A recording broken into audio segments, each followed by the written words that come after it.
दोस्तों, मैं फिर से प्रस्तुत हूँ आप सभी के समक्ष एक नई और मजेदार कहानी लेकर। तो चलिए शुरू करते हैं इस कहानी को। कहानी का शीर्षक है थानेदार साहब। कहानी कुछ इस प्रकार है। थानेदार साहब ने अपने मूंछों को ताव देते हुए थाने के एक सिपाही को राशन की लंबी सी लिस्ट पकड़ाते हुए कहा कि कल मेरी माताजी की 13वीं है। तुम बाकी के सभी काम छोड़कर पहले बाजार से जरा यह सारा खाने पीने का सामान ले आओ।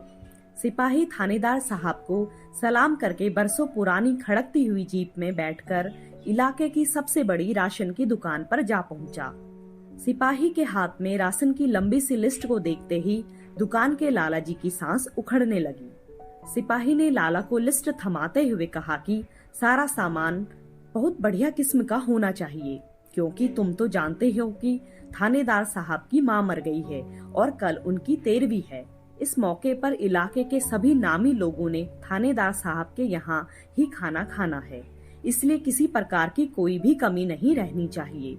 लाला जी ने जैसे ही दाल चावल तेल घी के साथ चाय पत्ती और शक्कर की लिस्ट देखी तो उनके मन से यही टीस उठी कि मुझे लग रहा है कि आज थानेदार साहब की नहीं बल्कि मेरी माँ मर गई है। थाने का सिपाही जैसे ही राशन की लिस्ट लेकर बाजार की ओर गया तो थानेदार साहब की पत्नी ने कहा कि आप आए दिन हर किसी का छोटा बड़ा काम करने पर रिश्वत लेते हो। घर का खाने पीने से लेकर बाकी का सारा सामान भी आप सरकारी डंडे के जोर पर ले आते हो। कम से कम आज अपनी माँ के क्रियाकर्म पर तो अपनी कमाई में से कुछ खर्च कर देते ताकि उनकी आत्मा को शांति मिल सकती। आपके थाने में तो कोई बेचारा चोरी डकैती की रिपोर्ट दर्ज करवाने आ जाए तो उसका सामान वापस दिलवाना तो दूर, आप लोग उसे भी रिश्वत लिए बिना नहीं छोड़ते। क्या आपने कभी सोचा है कि लोग तुम्हारे से डर कर तुम्हारे मुंह पर भले ही कुछ न बोले, लेकिन आपकी पीठ पीछे आपको हर समय गालियां देते हैं। आप जैसे लोगों की हरकतों ने सारी पुलिस विभाग की मिट्टी खराब की हुई है। जैसे ही थानेदार साहब कुछ बोलने लगे तो उनकी बीवी ने कहा कि यह आपका थाना नहीं हमारा घर है, इसलिए मुझसे जरा आराम से बात करो। मुझे एक बात समझ नहीं आती कि इतना पढ़े लिखे होने के बावजूद भी आप इतना नहीं जानते कि जब भी कोई इंसान क्रोध करता है तो उससे सिर्फ उसका स्वभाव ही नहीं बिगड़ता बल्कि और भी बहुत कुछ बिगड़ जाता है।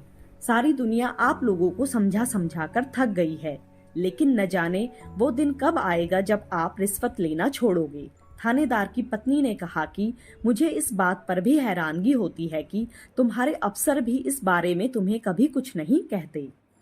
थानेदार ने अपनी टोपी सीधे करते हुए कहा कि हमारे अफसर हमसे क्या कहेंगे, क्योंकि रिश्वत लेना उनकी भी मजबूरी है।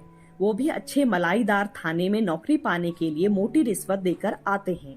हाँ, यह बात जरूर है कि कभी कभार उनकी मर्जी मुताबिक काम न होने पर उनकी उलाहना जरूर मिल जाता है। वैसे तुम मुझे मेरी पत्नी कम और मीडिया वालों की जासूस अधिक लगती हो। न जाने तुम मेरे साथ किस जन्म की दुश्मनी निकाल रही हो कि तुम्हें हर समय मीडिया वालों की तरह पुलिस में कमियां ही कमियां दिखाई देती हैं। थानेदार साहब की पत्नी ने भी हार न मानते हुए कहा कि आप लोग अगर थोड़ा बहुत किसी से डरते हो तो वो सिर्फ मीडिया वालों से। अब आम आदमी तो बेचारा आपके आगे बोल नहीं सकता। थानेदार ने पत्नी को घूर कर देखते हुए कहा कि इस गलतफहमी में मत रहना कि हम मीडिया वालों से डरते हैं। हम तो सिर्फ उनकी खबरों से डरते हैं जो सुबह से देर रात तक उस समय तक बार बार टीवी में चलती रहती हैं, जब तक कि पुलिस अफसर निलंबित न हो जाए। बाकी रही रिश्वत की बात, तो यह सब कुछ मैं अपने लिए नहीं तुम्हारी खुशी और सुख के लिए करता हूँ। अब तुम ही बताओ कि आजकल घर का खर्चा चलाना कितना कठिन है। जो तनख्वाह हमें मिलती है उससे बच्चों की पढ़ाई लिखाई तो दूर, 2 वक्त की रोटी भी ठीक से नहीं खा सकते। थानेदार की बीवी ने कहा कि यह तो आप लोगों ने सिर्फ रिश्वत लेने का एक बहाना बना रखा है। यह सच है कि महंगाई बहुत बढ़ गई है, लेकिन इसी के साथ सरकार ने आप लोगों की तनख्वाहें भी तो बढ़ा दी हैं। थानेदार साहब ने किसी तरह अपने गुस्से को काबू में रखते हुए कहा, ओए बात सुन, पहले चीनी होती थी 10-12 रुपए किलो, आजकल चीनी का भाव हो गया है 50 से 60 रुपए किलो। अब तुम क्या चाहती हो कि हम लोग चाय भी फीकी पिएं और सरकार की नौकरी भी फीकी करें? सरकार चीनी और खाने पीने की चीजों के हिसाब से ही हमारा वेतन बढ़ाते तो हमें भी रिश्वत लेने की जरूरत ही नहीं पड़ेगी। थानेदार साहब ने अपनी पुलिसिया आवाज में अपनी पत्नी को समझाते हुए कहा कि सबसे आसान है बोलना और शिकायतें करना, सबसे कठिन है कुछ काम करके दिखाना। क्या कभी तुमने यह सोचा है कि हम लोग किस तरह 20-20 घंटे की नौकरी बिना कुछ खाए पिए करते हैं? दिन हो या रात अपनी जान हथेली पर रखकर हम पुलिस वालों को किस तरह हर प्रकार के खतरनाक मुजरिमों से दो दो हाथ होना पड़ता है। थानेदार की पत्नी ने अपने तर्क को लगाम लगाते हुए कहा कि थानेदार साहब, दूसरों को बदलने का प्रयत्न करने के बजाय स्वयं को बदल लेना कहीं अधिक अच्छा होता है।